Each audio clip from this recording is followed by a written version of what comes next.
کربلا کے میدان میں پہنچنا شروع کر دیا۔ یزید کی فوج کربلا میں پہنچ رہی تھی۔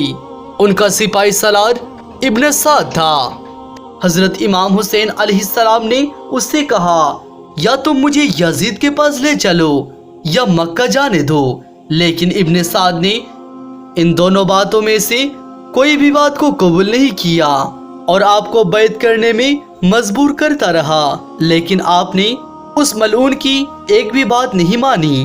دن گزرتے گئے اور محرم کا دن آ گیا۔ اب ظالم بدبخت یزید نے امام حسین علیہ السلام کے سامنے 22,000 سپاہی کا لشکر بھیج دیا۔ دوسری طرف حضرت امام حسین علیہ السلام کے ساتھ 72 لوگ تھے، اس میں عورت اور بچے بھی شامل تھے۔ کتنی حیرت کی بات تھی! یزید نے امام حسین علیہ السلام کا اتنا خوف تھا، جہاں امام حسین علیہ السلام صرف 72 لوگوں کے ساتھ میدان کربلا میں تھے، جس میں عورت اور بچے بھی شامل تھے، وہیں یزید نے مقابلے کے لیے آپ کے سامنے 22,000 کا لشکر بھیج دیا، جو کہ امام حسین علیہ السلام کے ساتھیوں کے مقابلے 100 گن سے بھی زیادہ تھا۔ امام حسین علیہ السلام کے سامنے یزیدی فوج کا ہمت دست ہوتا رہا۔ آخرکار اس نے فیصلہ کیا کہ اگر امام حسین علیہ السلام کو ہرانا ہے تو ان کا پانی بند کرنا پڑے گا تاکہ ان کا مقابلہ کیا جا سکے۔ دن گزرتے گئے اور 7 محرم کا دن آ گیا، اور 7 محرم کو ہی یزیدی فوج نے امام حسین علیہ السلام کے قافلے والوں کے لیے پانی بند کر دیا۔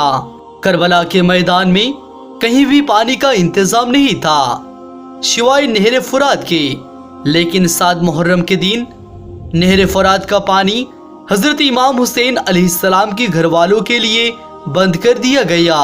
امام حسین علیہ السلام اور ان کے ساتھ موجود تمام جوان تو اس پیاس کو برداشت کرتے رہے، لیکن چھوٹے چھوٹے بچے اور عورت کو پیاس کی وجہ سے برا حال ہو چکا تھا۔ فوج یزید جو چاروں طرف سے امام حسین علیہ السلام کے گھر والوں اور تمام ساتھیوں کو گھیرے ہوئے تھے، ان لوگوں نے یہ طے کیا ہوا تھا کہ 9 محرم کے دن امام حسین علیہ السلام کو ختم کر دیا جائے گا۔ امام حسین علیہ السلام نے حضرت عباس علمدار سے کہا، اے میرے عباس، جاؤ یزید کے فوج کے پاس اور ان سے کہو کہ ہمیں ایک رات اللہ تعالیٰ کی عبادت کے لیے دیا جائے۔ عباس علیہ السلام نے یزیدی فوج سے ایک رات کی مہلت کے لیے کہا تو انہوں نے آپ کی بات مان لی۔ جب 9 محرم کی تاریخ آئی تب امام حسین علیہ السلام کو یہ یقین ہو چکا تھا کہ یزید کی فوج کا مقصد صرف اور صرف مجھے شہید کرنا ہے، اس کے علاوہ یزید کچھ بھی کرنے کا تیار نہ تھا۔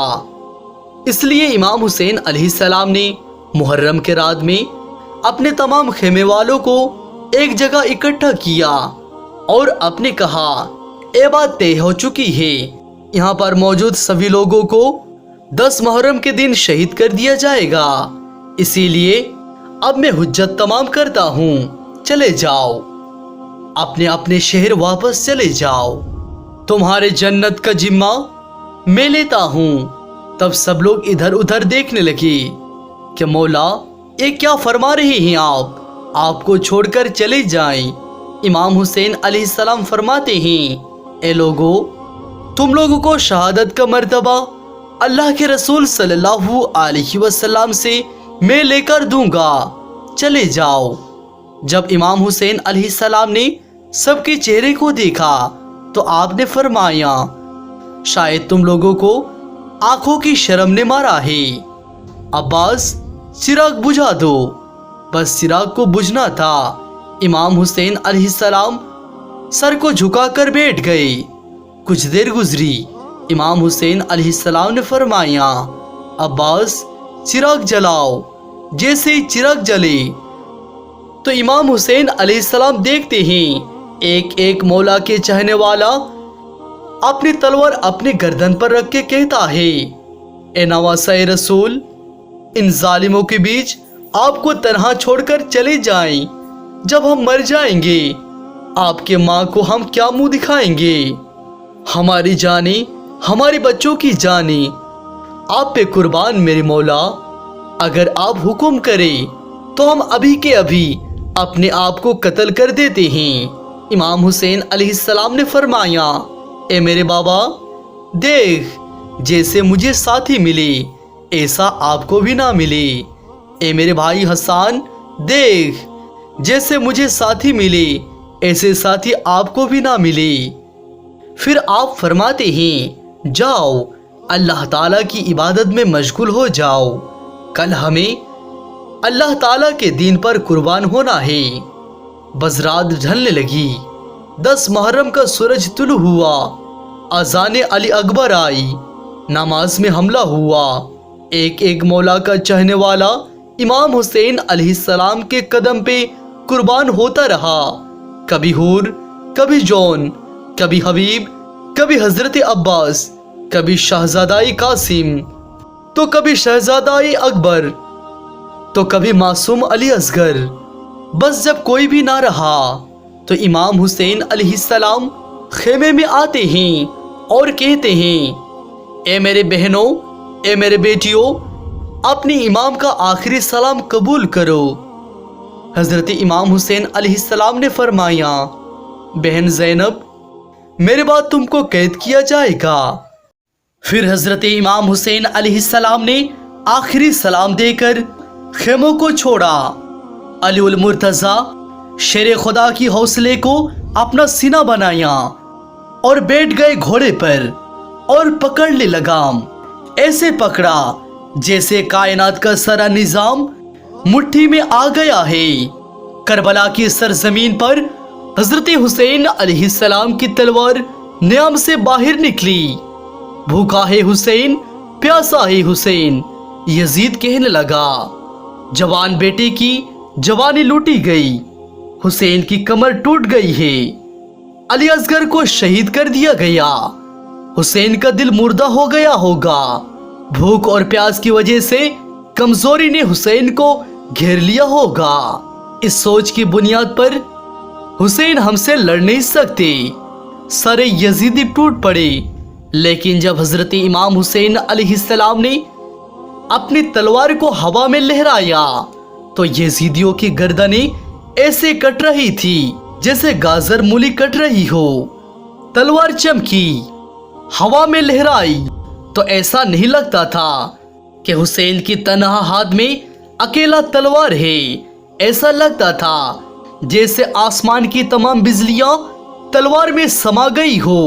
ایسا لگتا تھا کہ ستاروں نے اپنی جگہ کو چھوڑ کر ذوالفقار کی دھار میں سما گئی ہو۔ ایسا لگتا تھا کہ آدم علیہ السلام کی ہاتھ دعا کے لیے اٹھ گیا ہو۔ ایسا لگتا تھا کہ نوح کی کشتی اپنی نجات کا رخ دیکھ رہی ہے۔ ایسا لگتا تھا کہ دریائے نیل میں فرعون غرق ہو رہا ہے، یزیدی تباہ ہو رہے ہیں۔ ایسا لگتا تھا جیسے حیدر کرار کی بازو حسین کے بازو میں سما گیا ہو۔ حسین کی تلوار چلتی رہی، یزیدیوں کی گردنیں کاٹتی رہی۔ شیر خدا کا شیر حسین کے بازو میں سما گیا ہو، جنگ میں لڑتا رہا۔ اچانک یزیدیوں میں ایک بے چینی پھیل گئی کہ ایسا نہ ہو کہ ایک ہی سپاہی نے پورے کے پورے لشکر کو مار گرایا ہے۔ اس تلوار کو روکنا چاہیے، مگر اس تلوار کو روکا کیسے جائے؟ وہ تلوار جسے بھوک نہ روک سکی، وہ تلوار جسے پیاس نہ روک سکی، وہ تلوار جسے لاشیں نہ روک سکی۔ لیکن اچانک وہ تلوار رک گئی۔ یزیدی تعجب میں پڑ گئے کہ وہ تلوار نماز کے لیے رک گئی۔ اللہ اکبر! امام حسین علیہ السلام نے تلوار کو نیچے رکھا اور سجدے میں چلے گئے۔ جب امام حسین علیہ السلام سجدے میں گئے تو یزیدیوں نے سوچا اگر یہ نماز پڑھ کر فارغ ہوئے تو پھر ہم مارے جائیں گے۔ تو یزیدیوں نے فیصلہ کیا اس سے پہلے کہ امام حسین نماز سے فارغ ہو، سلام پھیرنے سے پہلے اسے مار دو۔ امام حسین علیہ السلام کا سر سجدے میں تھا کہ اچانک ایک ظالم آیا اور اس نے ایسا حملہ کیا کہ اس یزید لائن شمر نے مولا حسین علیہ السلام کا سر مبارک تن سے جدا کر دیا۔ انا للہ و انا الیہ راجعون۔ امام حسین علیہ السلام کا سر مبارک اللہ تعالیٰ کا ذکر کرتے ہوئے تن سے جدا ہو گیا۔ سلام ہو پیارے نبی کے پیارے نواسے حضرت امام حسن، امام حسین اور کربلا کی شہیدوں پر۔